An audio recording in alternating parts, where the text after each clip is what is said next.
First, I want to thank Monica for this opportunity to share my testimony. It's a little piece of my testimony. Faith over fear. For me, this is I have to put that in action every time I do something like this. Almost all my life, I've struggled with social anxiety. And anybody who doesn't know what that is, it's like a battle in the mind. So just talking to people that I knew, let alone people that I don't know, let alone being here in front of you guys today is a little bit of a battle. But God. Yeah. Because when I started this walk with God, and I got closer to the Lord, there were a lot of things that I asked God to take out of my life, take away from me. But my anxiety was something that was so much a part of me that I couldn't even imagine to ask him to take that away.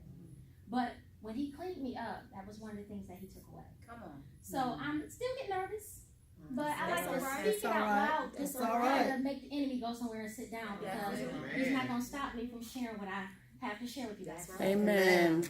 Okay, my name is Sherry Kirkland. I am author of a book called My Extraordinary Walk. I'm originally from Buffalo, New York, but I've been living in Anderson, South Carolina for the last 13 years. Amen. I am been a nurse for over 20 years. I have a 24-year-old son. Amen. Been married to my husband for 16 years. But we've been together, we dated for 5 years, so I like to count that. So we've been together for 21 years. Never thought I'd be with anybody that long, but God on that as well. Okay, now a little bit about me growing up before I get into my actual testimony. I have 3 siblings. I have an older sister, and I have a younger sister and brother. And my younger sister is here today, Candace. Yes. And it's just a blessing to have her here to support me today. Okay, so we weren't raised in church, but we always went to church.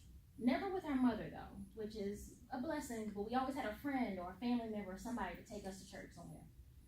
So now, I've always considered myself a good person.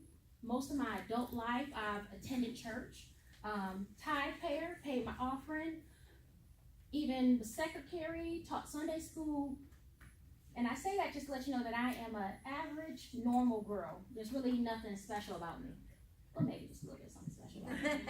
But no, I say that because in my book, I share a lot of extraordinary experiences that I've had with God. But I know that it's not because of anything that I've done special. I really believe that we can all have encounters and experience God. So my book, Extraordinary Walk, my personal testimony, is about experiencing and encountering God, which is something that I did not know was even possible until it started to happen to me. Now, I believe that God wants to respond to all of us. I believe that we can't all have these experiences. And I believe that many of us are having these experiences, but the common thing I hear from people is that I've had this experience, but I've never told anybody. And we talk about everything else, so why don't we talk about the miraculous, wondrous things of God? So I share my God stories, because I was even nervous about sharing a lot of things that I've been experienced with God, but I share them to encourage other people to share their God stories, and to encourage people, no matter how close you are in your walk with God, you can always step in a little closer, go in a little deeper. So this is me encouraging people to know the realness of God. So now, actually, I call it the more of God. And God is more than just going to church. And I learned that through my life, because I've gone to church all my whole life, and I've been on this journey now, this closer walk with God, probably just a little over 3 years. So, and I'm much older than that. So I feel like I've missed the more of God most of my life. So if you seek God, he can become real to you in a real personal, intimate type of way. Anytime I've experienced God, it's nothing that is public. It's always something intimate. It's always something that you recognize as God. So now I enjoy talking about the realness of God, the more of God. And I know that it's all possible for us all, just because God, just simply put, he loves us all. That's right. No matter who we are, no matter what we've done, no matter where we've been, there's nothing you can do to shake that. Okay, so now for me, beginning my journey with God, it's not hard. I think that's a trick of the enemy to try to make you think that you gotta change it. Well, you do change your life, but it's not a hard change. It comes naturally. It just comes with the process. So for me, it was simple. It was me becoming more prayerful and getting in His Word. Mm-hmm. And basically, that was just me spending time with the Lord. Just like with any relationship, you want to spend time. You talk to that person more. You think about that person more. And it's just like that with God. So I spent more time in prayer, more time in His Word, and eventually He began to respond to me. So now I'm going to share an example of one of my God stories so that you know exactly what I'm talking about. Let's see. This is when my journey began, when my walk changed with the Lord, because I've always gone to church. But this is in my book. It is in chapter 4, and it's called You Are Not Forsaken. So again, attended church most of my adult life, but I found myself in a place where I was unsure of where I stood with God, unsure if I was on the path to heaven. So one day, particular day in prayer service, I was praying from the bottom of my heart. I mean, I prayed and I prayed. My main course of my prayer was, Lord, I don't want to end up in heaven. I need you to help me, show me the way, show me what I need to do.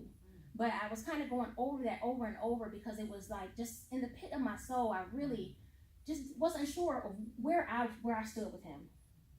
Now, I don't know how long I prayed, but eventually God responded to me in a vision.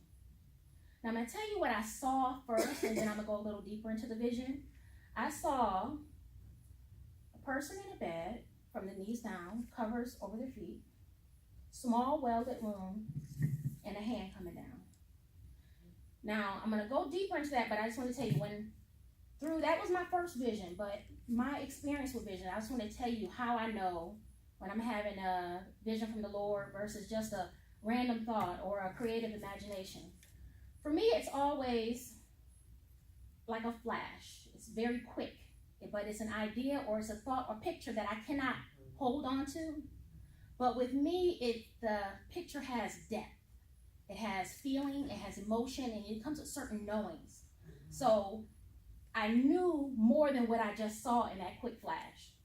That person in that bed was me in the hospital room, and that was on my last day. But that hand coming down from the ceiling was Jesus. He was coming to take me home. Mm. So in that moment, my message that I got was, you are not forsaken. So we aren't lived and damned and doomed to go to hell. You can live that type of life if you want to, but that is not what God wants for us. All we have to do is make up our mind not to. Yes. So as long as there is breath in your body, you still have time to get it right. Yes. Now I'm going to tell you the kicker of this story. After prayer service, nobody knew what had happened to me. Probably thought I was enjoying service just a little much. But I made my way to my seat, and my husband, he's a deacon, and he sang a song. And the song he sang touched me in the pit of my soul, and I knew it was confirmation from the Lord, because it wasn't a song that he had sang before, and it was, the lyrics to the song are, please be patient with me. Yes, God is Lord. not through with me yet. Yes. So I knew for sure that I saw what I saw, that it was God telling me what I knew He had told me, and this gave me new motivation. This changed my life. Now, even more of the kicker is when after service, get in the car, and before I told my husband what happened, I asked him, I said, babe, what made you sing that song? He said, God just put it on my heart, which was even more of a confirmation that, so it may have been small. Nobody else probably realized exactly what was going on, but it was a powerful impact. When God intervenes in the slightest way, it changes your life. Yes. So that changed my walk. That began my closer walk with the Lord. And my life has not been the same since. So I received a new motivation to get to know God for myself. And as I grow in this journey, call it a journey because I feel like I'm on the right path, but every day, I don't know what tomorrow holds. So today I may be on the right path, but tomorrow is a whole nother day that I have to get through. So as I grow closer with God on this journey, I've had many encounters and experiences, and I call them my God stories. I include the details of all my different God stories in my book, My Extraordinary Walk. Again, just to encourage people to share their God stories. Because actually when I first became unsure of where I stood, it was through the testimonies of others. hearing other people talk about a God who spoke to them, who led them, who guided them, I didn't have that kind of relationship with God. So that is just me to encourage everyone to seek a closer, more intimate, personal relationship with God, and so that you can experience Him for yourself. Now, that's basically what my book is about. My Extraordinary Walk is $13. It's on Amazon, Barnes & Noble, StantonPublishingHouse.com, and I also have my own website, SherryKirkland.com. And if you're not interested in the book, you may want to just check the website out anyway, because I share a lot of my God stories on the web, short, motivational, inspirational stories, anything that I think can encourage someone else to get a closer walk with God. So also I'm giving away free gifts today. I have some handmade, they're hand crosses. They're made of olive wood from Jerusalem. So anyone who purchases the book will get a free gift as well today. Thank you. Amen. Amen.